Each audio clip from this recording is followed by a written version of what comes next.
Hey guys, this is Joseph Lucero with Harvesting Strength, and today we're going to talk about is how to prepare for your first strongman competition.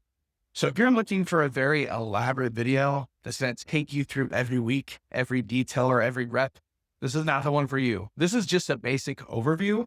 And if you click below in the description, I actually had a link to how I would create my first 16 weeks preparing for a strongman competition if I was a beginner.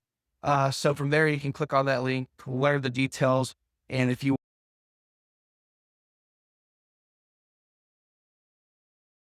book a free consultation or just talk even more about it, I'm more than happy to do that with you guys just to get the details done. But I train a lot of powerlifters and strongmen, strong women too. And strongman is a tough sport because every event's changing every time. So the powerlifting, I think powerlifting is very hard, but you squat, bench, and deadlift every time you go to those competitions. So expectations are kind of already there. So it's not like strongman where things are changing. You might go deadlift a wagon wheel, which is a high deadlift. And then next time you might have to deadlift an axle bar, which is a thick bar closer to the floor. And that can make that tremendously hard to adapt to. But if you're going to do your first competition and you want to figure out the best way to approach it, I'm going to show you how to do that within this video with kind of the basics on how I would do that. So you, for 16 weeks, building up to for a competition, should think of it like this. Instead of it being 16 weeks, it should be 4 weeks, 4 weeks, 4 weeks, 4 weeks. So 4 seasons. You got your hypertrophy phase, which is building muscle, getting ready for the competition. Your strength phase, learning to adapt to the events a little bit more. You got your power phase, which is the third 4 weeks, which is now you're really being specific about what you're doing with your training in regards to events. And then you got the last 4 weeks, which is the final peak. And that's going to be where you just do event training only.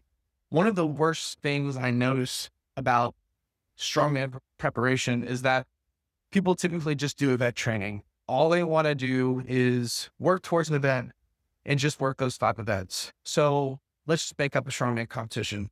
Let's say I had the log press, the log plated press, axle deadlift, and walk.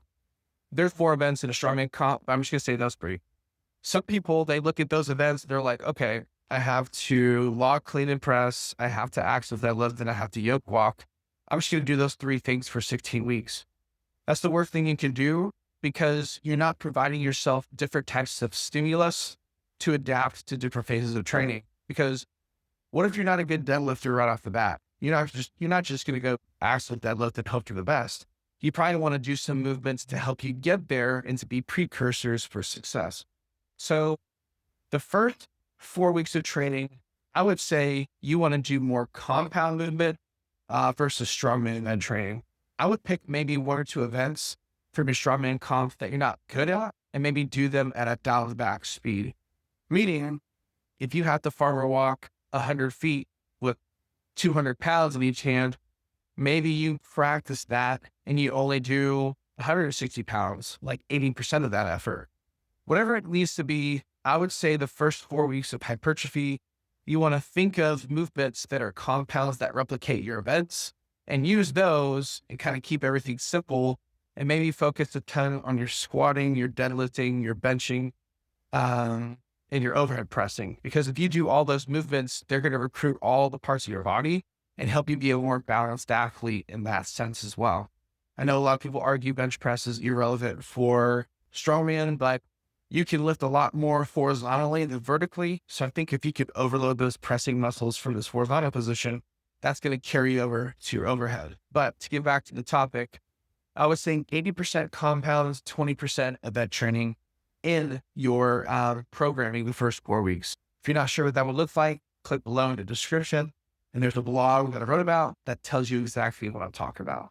I think from there, you need to go into your next 4 weeks. So weeks 5 through 8, the strength phase. And I think from there, what's going to happen is you're going to do more event training, but still do compounds, but it might be more of a 60-40 split. So 60% compounds, 40% event training. So here's what's happening. From week 1 to week 16, you got more compounds, less event training. But then when you get halfway through the prep, you're doing as much compounds as event training. And then the last 8 weeks, it's all about the event and nothing about the compounds anymore. The reason why I think that's such an important thing to discuss is because a lot of people, especially beginners, are kind of clueless into how to get ready for a comp. And they're probably not very good at their hip strength, their upper body strength, because it's their first competition and they're not familiar with it all. They probably need some better guidance. And it's probably best that they master the basic compounds before they even get to the training of itself as well. So as you keep going through each week, more event training, and as you peak towards the end, like the last 4 to 6 weeks, I would say not only do you event train, but you want to rotate your event training. Meaning, if you have to do a heavy yoke, walk it 50 feet, but you also have to heavy farmer 50 feet, the problem is going to be this. You can't do a heavy yoke and a heavy farmer within days of each other at a higher percentage, because that's going to zap your muscle system and your nervous system and your skeletal system, all your joints, ligaments, and etc. So I would say rotate the intensity. If you're going to do a heavy yoke this week, maybe you do a lighter farmer walk and you do more of that event. So instead of doing 50 feet, what if you went 100 feet? All I'm saying is you want to rotate and use this undulating process of intensity so you don't burn yourself out for your first strongman competition. But again, if you're not sure what those terms are or how to approach that, click below. I give even more of a description in the blog about those topics. End of the day, to wrap this video up, because I told you guys it wasn't going to be super detail oriented. If you're a beginner and you want to do your first strongman competition, I applaud you. I commend you, if that's the right words to say, but it's going to be a tough route. I would say start off basic, use a lot of barbells, grow your hip strength, your pressing strength, your pulling strength.